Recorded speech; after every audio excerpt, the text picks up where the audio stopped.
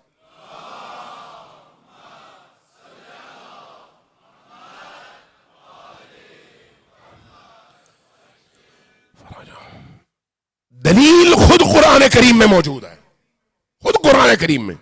اور وہ آیات ہیں جو آپ صبح و شام پڑھتے ہیں لیکن کبھی غور نہیں کرتے, غور نہیں کرتے. نہ شیعہ غور کرتا ہے, نہ سنی غور کرتا ہے. چونکہ قرآن کریم کو ہم نے صرف ثواب کے لیے پڑھنا سیکھا ہے, اس لیے نہیں سیکھا کہ زندگی کے امور میں قرآن کریم سے ہم روشنی حاصل کر سکیں. چونکہ یہ بحث اگر میں ابھی کھول دوں اسی زمن میں, اس آیت کے زمن میں, تو وہ اتنی لمبی ہو جائے گی کہ بہت زیادہ ٹائم لگ جائے گا. میں ٹائم دیکھ رہا ہوں, تو اس لیے میں یہ بات کل پہ چھوڑ دیتا ہوں. صرف قرآن کے والے 2 جملے عرض کروں کہ قرآن کریم کو شیعہ ہو یا سنی ہو غور سے پڑھیں, غور سے, اور اس کے مفاہیم پر غور کریں. قرآن کریم ثواب کمانے کی کتاب نہیں ہے. قرآن کریم انسان کو انسان بنانے کی کتاب ہے, انسان کو انسان بنانے کی کتاب. آج ہم نے قرآن کریم کو حفظ کے لیے مختص کیا ہے, حفظ کے لیے. ہم نے قرآن کریم کو رٹے کے لیے مختص کیا ہے. ہم نے قرآن کریم کو مردہ کے سر پر ایک بندے کو بٹھا کر 2 دنوں میں ختم قرآن کے لیے مخصوص کیا ہے. نہیں, قرآن اس لیے نہیں آیا تھا, قرآن مردہ کے لیے نازل نہیں ہوا تھا. ہم نے مردے کے پیچھے لگا دیا. قرآن زندہ انسانوں کے لیے اترا تھا. قرآن کا مخاطب مردہ انسان نہیں ہے, زندہ انسان ہے. زندہ انسان پر اتار کر کہا گیا کہ یہ قرآن تمہارے لیے اس دنیا کی حیات میں ہدایت کا ذریعہ ہے. اس میں اگر اپنے آپ کو ڈھال لو تو اس مقام پر پہنچو گے جس مقام کو مقام انسانی کہتے ہیں. اس لیے قرآن کریم کو اس حوالے سے پڑھنے کی ضرورت ہے. اقبال کے بارے میں آپ نے سنا ہوگا کہ اقبال ایک دن قرآن پڑھ رہے تھے, ان کے والد کا گزر ہوا, دیکھا, پوچھا کیا کر رہے ہو؟ کہا قرآن پڑھ رہا ہوں. کہا کیسے پڑھ رہے ہو؟ کہا جیسے سب پڑھتے ہیں. کہا نہیں, قرآن پڑھنے کا طریقہ یہ نہیں ہے. قرآن اس طرح پڑھو کہ گویا ابھی ابھی فرشتے نے یہ کتاب تم پر اتاری ہے. اگر اللہ کی طرف سے کوئی پیغام میرے پاس آئے تو میں کیا کروں گا؟ اس پیغام کو پڑھوں گا سمجھنے کے لیے کہ اللہ نے کیوں یہ پیغام مجھے بھیجا ہے. اس لیے قرآن کریم صرف پڑھنے کی کتاب نہیں ہے, پڑھ کر سمجھنے کی کتاب ہے, اور سمجھ کر عمل کرنے کی کتاب ہے, اپنی زندگی میں اس کو ڈھالنے کی کتاب ہے. لہذا اگر ہم ان مفاہیم کے حوالے سے جن کی ابھی بات ہو رہی ہے, اب مہدی آخر الزمان علیہ السلام اگر اس دنیا میں اللہ کی حجت کا نام ہے جس کے ذریعے سے تمام عالم کو روزی ملتی ہے, تو وہ کیسے ہے؟ قرآن بتائے گا آپ کو. یہ جو دریا کی روانی ہے نا, دریا کی روانی, وہ بغیر حجت خدا کے اذن کے نہیں آئے. یہ جو ہماری سانسیں ہیں یہ بغیر حجت خدا کے اذن کے نہیں آئے. یہ جو کائنات میں جتنی بھی نعمتیں اللہ کی طرف سے نازل ہوتی ہیں یہ حجت خدا کے بغیر نہیں آئے. حجت خدا ذریعہ ہے اللہ اور بندوں کے درمیان. اس لیے جتنی بھی نعمتیں ہیں وہ اس کے ذریعے سے ہیں. لہذا ہم امام عصر کے حوالے سے روایات میں پڑھتے ہیں کہ ہمارے اعمال ان کے سامنے پیش کیے جاتے ہیں, ہمارا سارا کام ان کے سامنے پیش کیا جاتا ہے. جب ان کو اپنے کسی ماننے والے کا خیر کا عمل نظر آئے تو ان کو سرور اور خوشی محسوس ہوتی ہے، لیکن جب ان کے سامنے کسی اپنے ماننے والے کا گناہ اور برا عمل ان کے سامنے پیش ہو تو وہ مغموم ہوتے ہیں اور گریہ فرماتے ہیں. کیوں؟ اس لیے کہ یہ ان سے ہیں، وہ ان سے ہیں. یعنی امام زمان اور اہل البیت علیہ الصلوۃ والسلام نے اپنے پیروکاروں کو اپنے میں سے قرار دیا ہے، اپنے میں سے، یہ میرے ہیں. اس لیے امیر المومنین کی حدیث ہے، فرمایا شیعتنا خلقوا من فاضل طینتنا وعجنوا بماء محبتنا. ہمارے پیروکار وہ ہیں جن کو ہماری بچی ہوئی مٹی میں سے خلق کیا گیا ہے. آپ ذرا تصور کریں، بچی ہوئی مٹی میں سے. اس کے بعد فرمایا وَعُجِنُوا بِمَاءٍ مَحَبَّتِنَا. جب ہماری اس بچی ہوئی مٹی کا خمیر بنایا جا رہا تھا تو اس میں ہماری محبت کا پانی ملایا گیا ہے. اس لیے جو ہمارا پیروکار ہوگا وہ ہم سے شدید محبت کرے گا. جو ان سے شدید محبت کرتا ہے وہ کون ہوتا ہے؟ وہ خود فرماتے ہیں فَيَحْزَنُونَ بِحُزْنِنَا. جب ہم کسی غم کا شکار ہوں تو ہمارے پیروکار بھی اس غم کو اپنا غم سمجھتے ہیں، ان کے دل میں درد اٹھتا ہے. وَيَفْرَحُونَ بِفَرْحِنَا. اور جب ہمیں کوئی خوشی پہنچتی ہے تو ہماری خوشی ان کے اندر خوشی پیدا کرنے کا باعث بنتی ہے. اس لیے آپ دیکھتے ہیں کہ جب ہم امیر المومنین علی ابن ابی طالب علیہ الصلوۃ والسلام کی ولایت کو دیکھتے ہیں، سنتے ہیں، بیان کرتے ہیں تو چہرے کھل اٹھتے ہیں. اور جب ان کا ماتم، ان کا غم، ان پر ہونے والے مظالم بیان ہوتے ہیں تو آنسو بھی چھلکتے ہیں اور دل بھی ٹوٹتے ہیں. کیوں؟ وہ حدیث سامنے رکھیں، یفرحون بفرحنا ویحزنون بحزننا. لہذا ہمیشہ یہ بات ذہن میں رکھیں کہ ہم پر ایک حاکم اللہ نے بنایا ہوا ہے اور وہ اس وقت بھی ہمارا حاکم ہے، ہم اس کی نگاہوں کے سامنے ہیں. اب بات یہ ہے کہ اس کی حکومت کا دائرہ کار کیا ہے، اس پر بات ہوگی انشاءاللہ تعالی. صلوات بھیجیں پر محمد و آل محمد.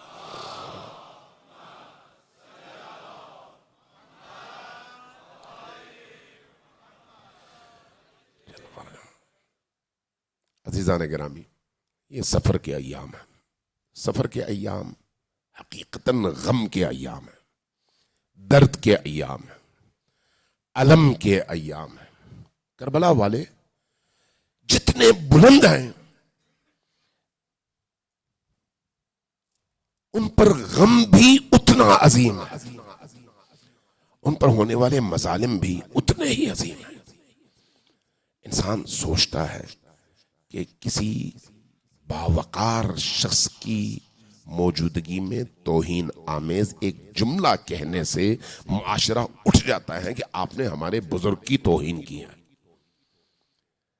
یہ کیسے مظلوم ہیں جو اس پورے عالم میں سب سے زیادہ برتر اور سب سے زیادہ عظیم لوگ تھے، لیکن ان کے ساتھ جو سلوک ہوا وہ ہوا جو سب سے بدترین انسانوں کے ساتھ بھی نہیں کیا جا سکتا تھا. اتنا ظلم، اتنی بربریت، اتنی عداوت، اتنا بغض. نہ بڑوں پر رحم، نہ چھوٹوں پر رحم، نہ بچوں پر رحم، نہ خواتین پر رحم. شام غریبہ کو حمید ابن مسلم نے نقل کیا ہے، وہ کہتا ہے کہ حسین کی مظلومیت پر اس دن میں بہت زیادہ کڑا جب میں نے دیکھا حسین تنہا رہ گئے. جب حسین کو میں نے تنہا دیکھا تو میں نے ایک عجیب منظر دیکھا. حسین لشکر اشقیاء کے نرغے میں تھے اور چاروں طرف انہوں نے دیکھا اور دیکھنے کے بعد ایک آواز بلند کی. وہ آواز گویا میرے دل کو چیر رہی تھی. وہ آواز کیا تھی؟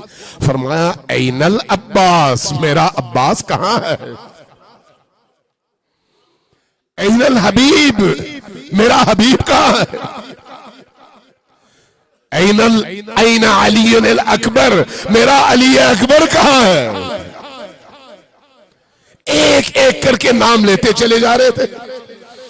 حمید کہہ رہا ہے کہ ہر طرف خاموشی تھی، اس خاموشی میں حسین کی تنہائی اور قتل گاہ میں ان کے پیاروں کی لاشیں، انسان جل کر کباب ہو جاتا۔ کہتا ہے میں نے شام غریبہ میں جو کچھ دیکھا وہ خدا کسی غیرت مند انسان کو نہ دکھائے۔ حمید کی روایات ہیں، حمید ابن مسلم کی، کہتا ہے میں نے ایک ایسا منظر دیکھا کہ حسین جب شہید ہو گئے تو آپ کی شہادت کے اسی دوران میں لشکر اشقیاء نے رخ کیا خیمہ حسین کا۔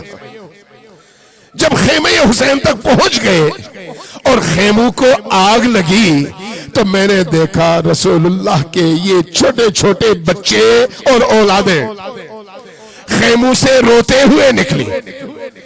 کوئی کہہ رہا تھا واہ محمدہ، کوئی کہہ رہا تھا واہ علیہ، اور کوئی کہہ رہی تھی، بچی تھی چھوٹی، کہہ رہی تھی واہ میری جدہ آپ کہاں ہیں، دیکھیے آپ کی اولاد کے ساتھ کیا ہو رہا ہے۔ حمید کہتا ہے میں نے یہ منظر اپنی آنکھوں سے دیکھا، خیمے ایک کے بعد ایک کر کے جلنے لگے تو میں نے دیکھا ایک خیمہ ذرا دور ہے اور اس خیمے کے قریب ابھی آگ نہیں پہنچی، لیکن منظر ایسا ہے کہ باقی سارے خیموں سے تمام خواتین نکل کر صحرائے کربلا کی تاریکی میں گم ہو چکی ہیں اور غائب ہیں، اور اب اس خیمے کے سامنے ایک اونچے قد کی خاتون کبھی اندر جاتی ہے کبھی باہر آتی ہے، کبھی اندر جاتی ہے کبھی باہر آتی ہے۔ میں نے کہا کہ یہ خاتون بھاگتی کیوں نہیں ہے؟ کہا کہ اس خیمے کے اندر حسین کا بیمار بیٹا غشی کے عالم میں ہے، اس لیے اس جوان کو چھوڑ کر بھاگ نہیں سکتی۔ میں نے پوچھا یہ خاتون ہے کون؟ جواب ملا یہ علی کی بیٹی زینب ہے، علی کی بیٹی زینب۔ حمید آگے بڑھتا ہے، کہتا ہے میں نے دیکھا کہ یہ جو بچے بھاگے تھے ان میں سے ایک بچی پر میری نگاہ پڑی۔ میں نے کیا دیکھا؟ میں نے دیکھا اس بچی کے دامن پر آگ لگی ہوئی ہے اور یہ بچی رو رہی ہے۔ اس روتی ہوئی بچی کو میں نے دیکھا، میں بھاگا تاکہ اس کے دامن کی آگ بجھا سکوں۔ اس بچی نے جب مجھے پیچھے آتے دیکھا ڈر گئی اور تیزی سے بھاگنے لگی۔ میں آگے گیا، بچی کو روکا، بچی کے دامن کی آگ بجھائی۔ جب دامن کی آگ بجھی تو اس بچی نے میرے چہرے کی طرف غور سے دیکھا، گویا آنکھوں ہی آنکھوں میں یہ سوال پوچھ رہی ہو کہ کربلا میں جتنے بھی لوگ ہم نے دیکھے وہ مارنے والے تھے، وہ جلانے والے تھے، وہ آگ لگانے والے تھے، تم پہلے شخص ہو جو آگ بجھانے کے لیے آئے۔ میں نے پوچھا بیٹی تم معصوم ہو، چھوٹی سی بچی ہو 3-4 سال کی، ہو کون؟ کہا میں حسین کی بیٹی سکینہ ہوں۔ میں نے پوچھا بیٹی تم سکینہ ہو، تمہارے چہرے کی رنگت سیاہ ہو چکی ہے، تمہارے کان کی لو پھٹی ہوئی ہے، خون رس رہا ہے، تمہارا سر اور کندھے زخمی ہیں، وجہ کیا ہے؟ اتنا ظلم کیسے ہوا؟ کہا کہ ان ظالموں نے اتنے تمانچے مارے، اتنے تمانچے مارے کہ میری رخسار کی رنگت سیاہ ہو گئی۔ میرے کندھے کیوں زخمی ہیں؟ اس لیے کہ ان ظالموں نے جب حجاب اور ہمارا مقنعہ چھیننا چاہا تو نیزے کی انیاں استعمال کی، اس لیے میرے کندھے زخمی ہیں۔ اور میرے کان کی لو کیوں پھٹی ہوئی ہے؟ اس لیے کہ ان ظالموں نے اتنے زور سے بالیاں کھینچی کہ میرے کان کی لو پھٹ گئی اور خون رسنے لگا۔ میں نے پوچھا بیٹی ذرا بتاؤ میں تمہاری کیا خدمت کروں جس سے تمہارا یہ درد کم ہو؟ ایک عجیب جملہ کہا اس بچی نے، جب جملہ کہا تو میرا دل پھٹ رہا تھا۔ کیا کہا؟ کہا ذرا مجھے نجف کا رستہ بتا دو۔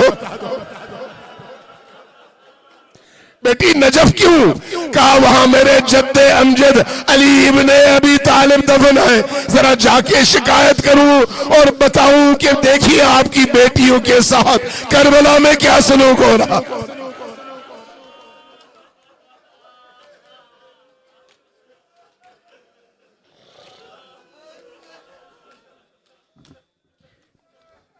انا للہ و انا الیہ راجعون وسيعلم الذین ظلموا ای منقلب ینقلبون.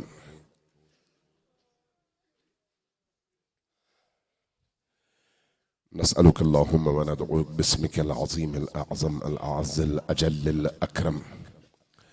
چونکہ محفل اور مجلس ہے ہی دعا کی، جہاں پر حسین پر گریا ہو، جہاں پر حسین کے بچوں پر گریا ہو، اس مجلس کی کوئی دعا رد نہیں ہوتی. جت کی جو حاجات ہیں اپنے دل میں ان حاجات کو یاد کریں. سب مل کر پہلے 10 بار اپنے رب کو پکارتے ہیں بک یا اللہ یا اللہ یا اللہ یا اللہ یا اللہ یا اللہ یا اللہ یا اللہ یا اللہ یا اللہ یا رحمان یا رحیم یا مقلب القلوب ثبت قلوبنا علی دینک. خدایا ہماری اس قلیل عزاداری کو اپنی عظیم بارگاہ میں قبولیت کا درجہ عطا فرما. بار الہ ہمارے قلوب کو نور حسینی سے منور فرما. بار الہ امیر المؤمنین علی ابن ابی طالب کے سائے میں زندگی اور انہی کے سائے میں موت عطا فرما. بار الہ امام عصر کے ظہور میں تعجیل فرما. ہمیں ان کے آوان، ان کے انصار، ان کے ساتھیوں اور ان کے حقیقی انتظار کرنے والوں میں شمار فرما. بار الہ ان کے قلب مبارک کو ہم سب سے راضی فرما. بار الہ ان کے ظہور کی راہ میں موجود رکاوٹوں کو دور کرنے کی ہمیں توفیق عطا فرما. بار الہ دنیا بھر میں جہاں جہاں تیرے علی کے چاہنے والے ظلم کے مقابلے میں کھڑے ہیں ان کو فتح و نصرت عطا فرما. بار الہ عراق کی سرزمین میں، لبنان کی سرزمین میں، فلسطین میں، یمن میں، شام میں، نائجیریا میں، افغانستان میں، اسی طرح سے کشمیر میں، دنیا کے دیگر کونوں میں، قطیف میں، بار الہ جہاں جہاں تیرے نام لیوا، تیرے پیارے بندے، تیرے مجاہد بندے ظلم کے مقابلے میں استقامت کے ساتھ کھڑے ہیں انہیں فتح و نصرت عطا فرما. بار الہ ہمیں بھی ظلم کے مقابلے میں کھڑے ہونے کی توفیق عطا فرما. ہر ظالم سے نفرت اور ہر مظلوم سے محبت کی توفیق عطا فرما. بار الہ جو لوگ بے اولاد ہیں انہیں اولاد صالح نصیب فرما. جن کے گھر بیمار ہیں انہیں ان تمام بیماروں کو شفائے عاجل، شفائے کامل عطا فرما. بار الہ جن کے گھروں میں پریشانیاں ہیں، بے روزگاری ہے، نوکری نہیں ہے، مال کی تنگی ہے، ان سب کی مشکلات کو بحق باب الحوائج جلد از جلد دور فرما. بار الہ ہمیں اپنے دلوں کی گہرائیوں سے علی اور آل علی پر ایمان نصیب فرما. بار الہ موت سے پہلے توبہ کی توفیق عطا فرما. ہماری توبہ کو اپنی بارگاہ میں شرف قبولیت عطا فرما. بار الہ مرنے سے پہلے علی کا دیدار نصیب فرما. بار الہ قبر کی تاریکیوں میں حسین ابن علی کی شفاعت نصیب فرما. برزخ کی زندگی میں راحتیں اور نبی کریم کا سایہ نصیب فرما. بار الہ عالم محشر میں بی بی دو عالم کا سایہ اور ان کی شفاعت نصیب فرما. ہم سب کے جتنے بھی مرحومین دنیا سے گزر چکے ہیں، ہمارے جتنے بھی عزیز پاکیزہ شہداء دنیا سے گزر چکے ہیں، کوئٹہ کے جتنے بھی مظلوم شہداء دنیا سے جا چکے ہیں، ان سب کو حسین ابن علی کے سائے میں جگہ عطا فرما. شہداء کربلا کے ساتھ انہیں محشور فرما. ان کے گناہوں اور خطاؤں سے درگزر فرما. ان کے لیے ہمیں ہمیشہ ایصال ثواب کرتے رہنے کی، خیر کا عمل انجام دیتے رہنے کی توفیق عطا فرما. جن عزیزوں نے آج کی اس مجلس میں شرکت کی ہے ان سب کی حوائج شرعیہ کو قبول فرما. جو لوگ دور بیٹھ کر سن رہے ہیں ان کی مشکلات کو بھی دور فرما. بار الہ جن عزیزوں نے ان مجالس کا اہتمام کیا ہے ان کی حوائج شرعیہ کو بھی قبول فرما. ان سب پر اپنی رحمتیں نازل فرما. بار الہ اس محرم کو ہماری زندگی کا آخری محرم قرار نہ دے. بار الہ مرنے سے پہلے ہمیں وہ زندگی جو اہل البیت کو تو نے عطا کی، اور جس کے نتیجے میں انسان شوق کے ساتھ موت کا استقبال کرتا ہے، ہمیں اس طرح کی پاکیزہ نورانی معنوی زندگی عطا فرما۔ ربنا تقبل منا انك انت السميع العليم برحمتك يا ارحم الراحمين، وصلى الله على محمد وآله الطاهرين۔ صلوات بجیے بر محمد وآل محمد۔